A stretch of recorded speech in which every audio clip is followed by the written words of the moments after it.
Hello friends, তো এখন রান্না করতে চলে এসেছি। এদিকে আমি অলরেডি বসিয়ে দিয়েছি, দেখতেই পাচ্ছ। পাট শাক হচ্ছে এখানে। তো পাট শাকটা আমি চিংড়ি মাছ দিয়ে করছি। তো আর এখন আমি নামিয়ে নিয়েছি, এই যে পাট শাকটা দেখতে পাচ্ছ। আর এদিকে করলা ভাজিটা বসিয়ে দিয়েছি।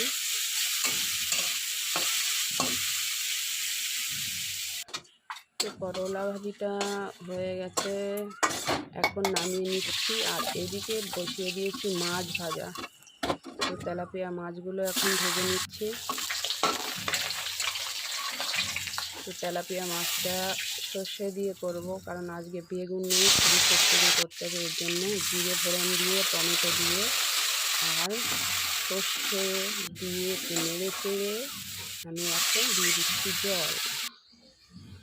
তো দেখতেই পাচ্ছ টকবক করে ফুটছে। আর এখন আমি এর মধ্যে মাছগুলো ছেড়ে দিচ্ছি।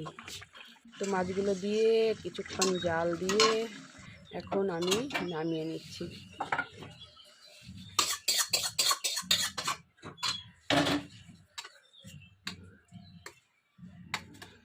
তো আমার রান্না আজকের মতো হয়ে গেছে। এই যে করলা ভাজি, পাট শাক, আর এদিকে সর্ষে বাটা দিয়ে ঝাল ঝাল করে তেলাপিয়া মাছ। তো ভিডিওটা